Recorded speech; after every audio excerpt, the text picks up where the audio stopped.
In 2.5, Shiyu changed. It became more challenging. We now need 3 full teams to reach the coveted S+ rank. I did it, and you can do it too. I will show you how.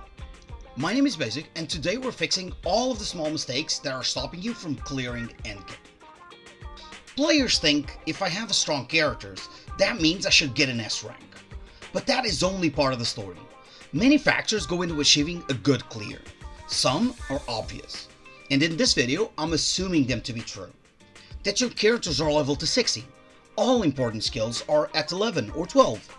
They have an appropriate W engine at 60, and you have good drive disk sets with at least 30 stats on them. I already did a video on how you can check this. That is linked down below in the description. These are the doors to clearing endgame. If you don't have this done, you just need to farm. That's the easy part. But this isn't enough. From here, you start to play the real endgame. At this point, you start making the choices of this amazing RPG.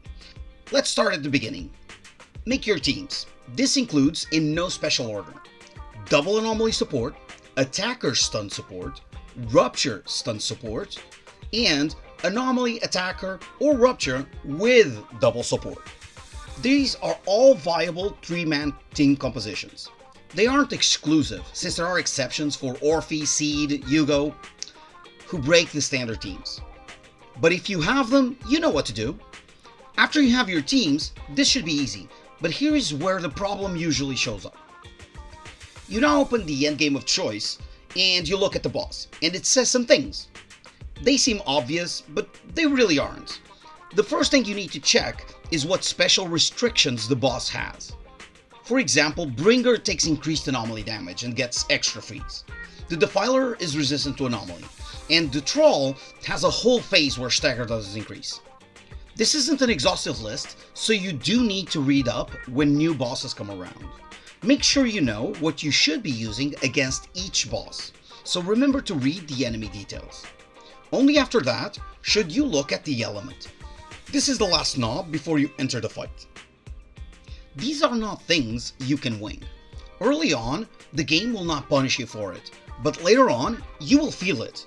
If you ignore it for too long, and here's the part most people don't realize, the total is larger than the sum of the parts. The impact isn't localized. When you make a bad choice, that choice doesn't stay there. Because if you choose the wrong element, you might lose 20%. With the wrong type, you might lose another 20%. Those multiply each other, so you go from doing 100% damage to 50. Not what you would expect from subtracting 20 twice and still doing 60. Let me show you what I mean in practice.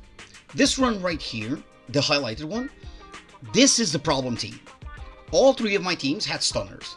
I didn't plan for that. By the time I reached team 3, I had no proper gear left. So my stunner ended up wearing whatever scraps I had lying around. That alone didn't kill the run. It just made it worse.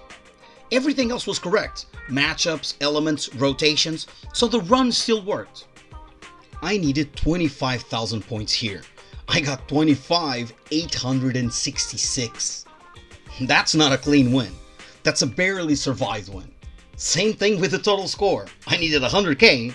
I ended with 100,619.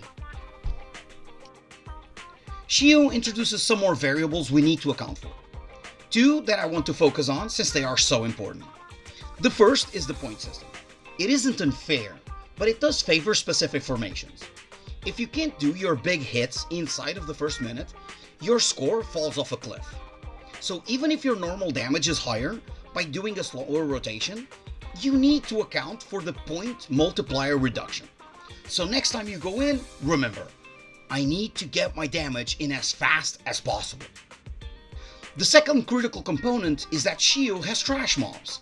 These are fairly easy to kill enemies that come before the boss, but they take time. And with the HP inflation the game has been receiving, we need to be even better at dishing out quick damage. So remember to use the fact that there are multiple mobs in your favor. Make sure to stack them. Attack them in such a way they stay together. That way, when you attack one enemy, you attack them all, and multiply your damage. This brings us back to character choice.